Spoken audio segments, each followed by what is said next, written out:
கிர்ச்சாஃப்க்கும் வந்து காஸ் மாதிரி ஏதாவது பேர் வச்சிருக்கீங்களா சித்தப்பா? சரி சொல்லு, நான் மாமான்னு வச்சுக்கணும், பெரியப்பான்னு வச்சு. சரி பெரியப்பா, சரியா?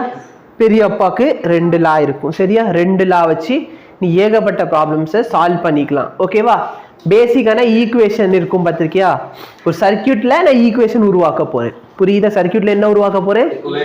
ஈக்குவேஷன்.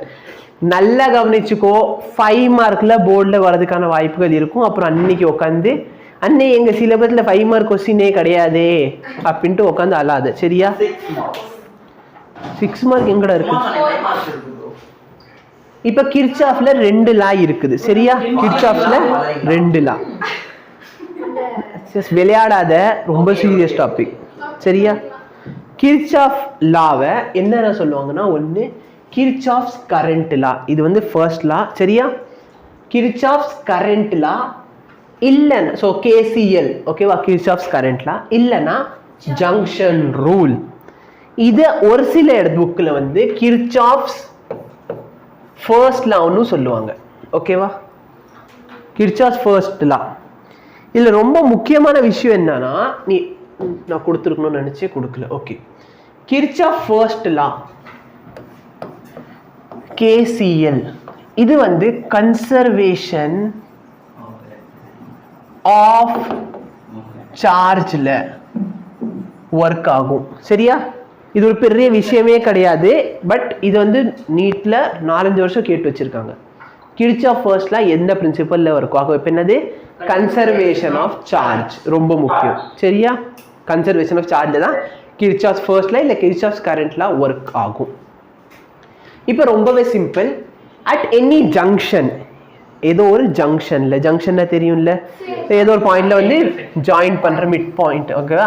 ஏதோ ஒரு பாயிண்ட்ல ஜாயின் பண்றாங்கல்ல, அந்த பாயிண்ட்ல the sum of current entering the junction is equal to sum of current leaving. இப்போ நல்லா பாரு, இந்த எவ்வளோ கரண்ட் இந்த இடத்துல உள்ள வர போகுதோ, லெட் மீ சே இந்த வழியா I1 கரண்ட் வருது, இந்த வழியா I2 கரண்ட் வருது, இந்த வழியா I3 கரண்ட் வெளியே போகுது. அப்போ உள்ள வர கரண்ட் எவ்வளோ? வெளியே போற கரண்ட் எவ்வளோ? டேய், வெளியே போறத பாரு.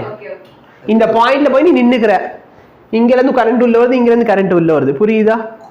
அப்ப வெளியே போறது I3. அப்ப incoming is equal to any difficulty? இப்ப இதுக்கு சொல்லு, I1 I2 I3 I4. I1 plus I2 plus I3 is equal to I4. I1 plus I2 plus I3 is equal to I4. Correct?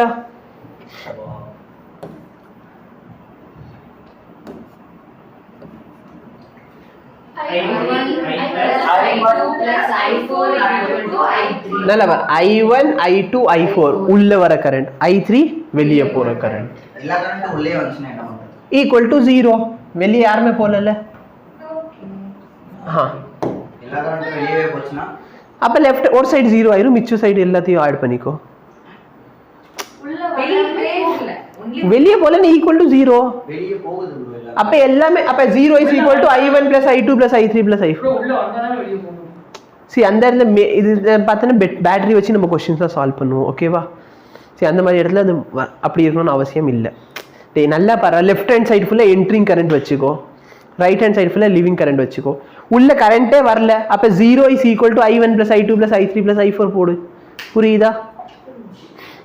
இப்போ இந்த இடத்துல சொல்லு, இப்போ இந்த இடத்துல சொல்லு, I3 equals to I1 plus I2 plus I4 வெளியே போகுதா?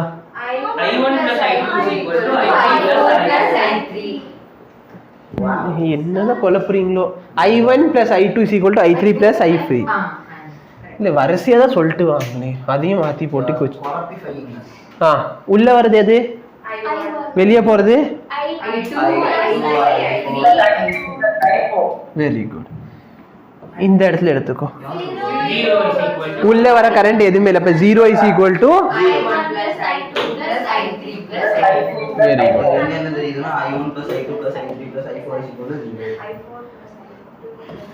ஓகேவா? இது புரிஞ்சா? இதான் ஃபர்ஸ்ட் லா, இதான் ஃபர்ஸ்ட் லா. ஆமா, விளையாண்டிக்கிட்டு வரந்தே 2 லா.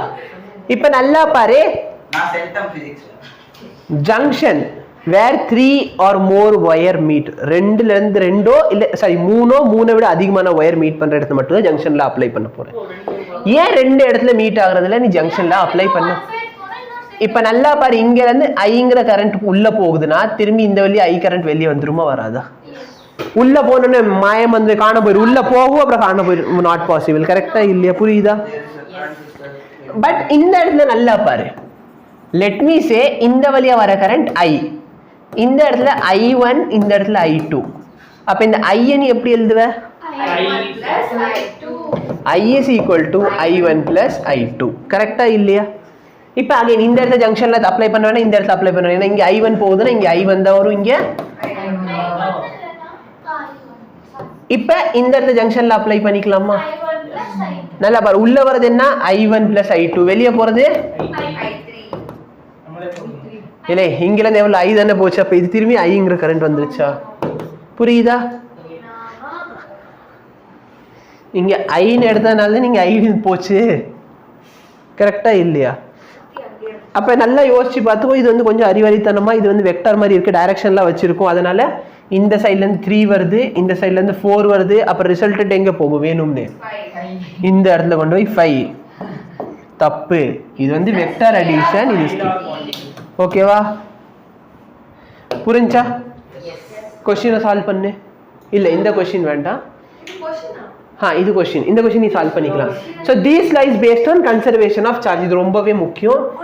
நான் வந்து ஹைலைட் பண்ணணும்னு நினைச்சேன், ஆனால் ஹைலைட் பண்ண அந்த இடத்துல எல்லோ கலர் பெயிண்ட் அடிச்சிடுது. உங்களோட டுபாக்கூர் WPS ஆஃபீஸில் மைக்ரோசாஃப்ட் ஆஃபீஸ் டவுன்லோட் பண்ணிக்கோ. 100 MB தான். அதுதான் அதில் இருக்கும்டா. கலர் அடிச்சு அந்த இடத்துல உங்களுக்கு ஃபுல்லா எல்லோ கலர் பெயிண்ட் அடிச்ச மாதிரி. புரியல?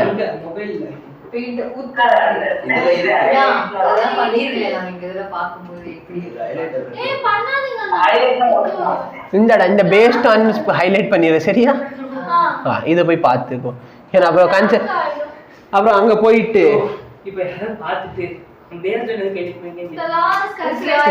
these law is based on amount of charge entering equal to amount of charge. சரி, அது இல்ல, based on conservation of charge. அது ரொம்ப முக்கியம்.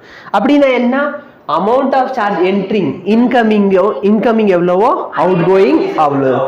அதான் நான் சொல்லுவேன். சரி, incoming is equal to outgoing. அதுக்காக எக்ஸாம்ல போயிட்டு நியூ இது கிர்ச்சாஃப் ஃபர்ஸ்ட் லா சொன்னா incoming is equal to outgoing. Very good. அப்புறம் முகேஷ் வந்து இன்புட் அவுட்புட்னு சொல்லி OS PS. இப்போ நல்லா பாரு, இந்த வழியா எவ்வளோ கரண்ட் உள்ள வருது? இங்க இந்த வழியா இது ஐன்னு சொல்றாங்க. அப்ப இன்கமிங் எவ்வளோ? 3 + 4. அவுட் கோயிங் எவ்வளோ? இப்ப ஐ எவ்வளோன்னு கேக்குறாங்க.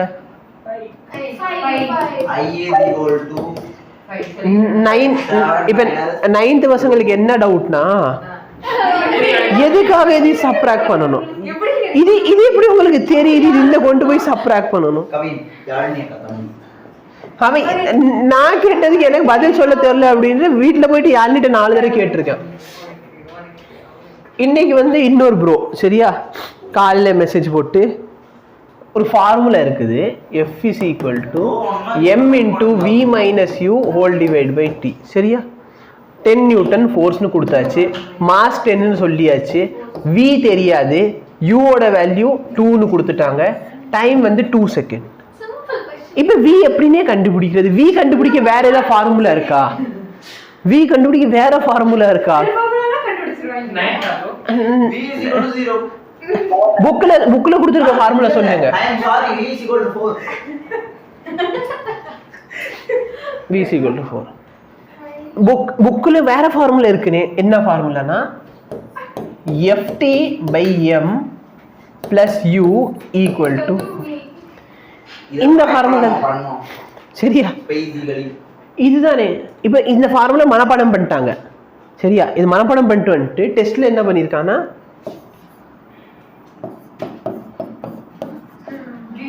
அந்த பிளஸ் வந்து எப்ப மல்டிப்ளை ஆகும், எப்ப சப்ட்ராக்ட் ஆகும்,